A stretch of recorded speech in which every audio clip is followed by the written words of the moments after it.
The world will tumble into turmoil. Imagine the final chapter of your life, a story that's been in the making for years, filled with fear, doubts, triumphs, heartbreaks, love, loneliness, and loss finally ending.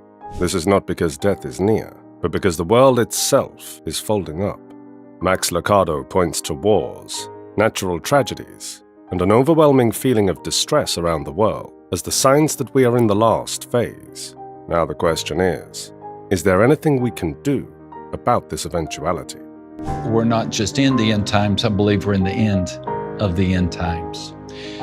Jesus, in his sermon regarding the end times, spoke about all the things that we're seeing now. Max Lucado, a man with a deep-seated faith and a reputation for being compassionate, has delved into a subject that may make everyone shiver: the end times. He has been monitoring global events and has observed some disturbing trends, such as natural disasters, conflicts, and the general instability that appears to be engulfing society everywhere, which can make one feel as though the world is on the verge of collapse. These, in his opinion, are not only occurrences by chance, but rather indicators of something far greater. He has frequently examined how these crises relate to the end times events that Jesus described in the Bible, but Lucado is not trying to scare us into believing that the world will soon end. Rather, he wants to point out how these revelations can genuinely inspire hope and a little enthusiasm about what lies ahead. Now, why would Lucado choose this time to tackle something that seems so significant? He has observed that on every other headline, there is news of wars. Consider China and Taiwan's impending conflict, even Russia and Ukraine. Israel is another important country in these end times, according to Lucado. The crazy weather patterns, the wars and the rumors of wars, and a long list of signs that he gave us. He said that all these are the beginning of labor pains. In Matthew, Jesus warned of earthquakes, famines, nations rising up against one another, wars and rumors of war, and even the general fear that seems to be engulfing countries today.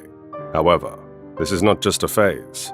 According to Lucado, it is a wake-up call to gain a heavenly perspective on what is ahead, and a sign that we may be living in the final days that Jesus foretold. And so Jesus was speaking of a time in which the world will see not just those signs, but see them happen faster and see them happen with more intensity. What seems intriguing is Lucado's analysis of the book of Revelation. A lot of readers lose themselves in a web of seals, beasts, and that fearsome 4 horsemen. However, Lucado has tried to decipher the puzzle and provide us with a more clear image. For him, Revelation serves as a kind of manual that reveals to us the awful events of a fallen world and the upcoming redemption. Even though there are some dreadful scenarios, such as the mark of the beast and the arrival of the Antichrist, Lucado believes that the story concludes in perfection and peace rather than fear. The world will tumble into turmoil. And at some point after the rapture, the world will fall into this chaos, into this time of unprecedented darkness and confusion. When it comes to the end times, Lucado makes it known that Israel is the center of everything. He believes that Israel plays a critical role in the end times prophecy, and he thinks that understanding the rapture and the events that follow would be impossible without taking into account Israel's role. For him, Israel isn't just another nation, but essential to God's plan for the world. He frequently emphasizes the significance of Israel's re-establishment as a nation in 1948, which he views as a fulfillment of biblical prophecy. And then, we get to major events, which Lucado believes will signal the actual end of the world, beginning with the rapture. Now, Lucado believes Israel's responsibility goes beyond its re-establishment. Imagine believers suddenly vanishing to meet Christ in the air. This isn't some illusion, because for Lucado, it could happen any day. In addition, Israel will experience a massive spiritual revival after the rapture occurs, and Lucado relies on the book of Revelation, which states that 12,000 members of each tribe, 144,000 Jews, will become evangelists during the time of tribulation. This group, which is under God's protection, will spread the gospel to those who are left behind, resulting in the biggest revivals the world will ever witness following the rapture. This is the point at which the Antichrist, a figure embodied by Satan, will begin to spread deceit and destruction like never before. However, Lucado sees this dark chapter as an introduction to the magnificent finale, which is the millennial reign of Christ, which will be for 1,000 years with believers. And this is Lucado's way of saying that in spite of all the terrifying events that lie ahead, the story ultimately ends with redemption. Are you weary with the way the world is? Well, things will be made right again. Are you weary with the broken hearts, with the disease, with the depression, with the discouragement? Well, things will be made right again. Max Lucado presents the end times in a way that goes beyond terrifying visions of the Antichrist or the chaotic events of the tribulation. He believes the millennial reign will give believers responsibilities and authority that mirror their faithfulness on earth. It will be a moment when you can actively share in the joy and harmony of a reclaimed creation, not just watching it happen. And what a work of creation it will be, a place of unbroken harmony, where everything functions as it should. Lucado's approach is refreshing because he encourages us to focus on our connection with Jesus in order to prepare for eternity, rather than letting fear of the future consume us. His desire is for us to live in expectation rather than fear and concerns that many of us have about life, death, and everything in between.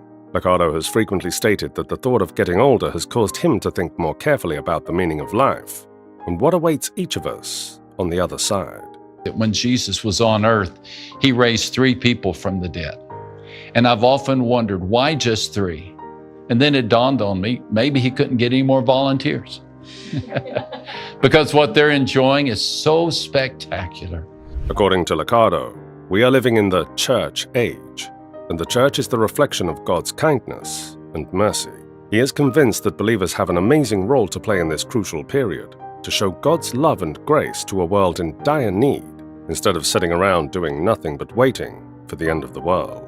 Lucado goes one step further and presents the idea of what he refers to as the heavens timeline, a chronology that begins at the very beginning of creation and ends with the end times. He asserts that this chronology started with God's promise to Adam and Eve and proceeded through important events such as the covenants made with the children of Israel, Daniel's prophecies regarding the Messiah, and finally, the coming of Jesus. Let's zoom out for a few moments just to make sure we're all together on the timeline. So somebody dies prior to the rapture, they go immediately into paradise, right? At the rapture, those who are on the earth will be caught up together with Christ. After Jesus' death, burial, and resurrection, these significant events are a component of a larger divine plan that is manifesting remarkably accurately. In essence, the rapture will take place when believers are abruptly taken from this world and taken to be with Christ before the world plunges into tribulation, a time of chaos and suffering. Lucado points to passages like 1 Thessalonians 4:15-17. For this we say unto you by the word of the Lord, that we which are alive and remain unto the coming of the Lord shall not prevent them which are asleep. For the Lord himself shall descend from heaven with a shout, with the voice of the archangel, and with the trump of God, and the dead in Christ shall rise first. Then we which are alive and remain shall be caught up together with them in the clouds, to meet the Lord in the air, and so shall we ever be with the Lord.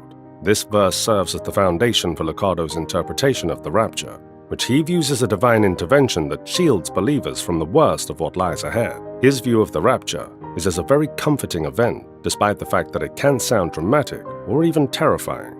He clarifies that the purpose of the rapture is to reassure believers that God will save his children from the approaching wrath and guarantee their safety with him through the most troubling times.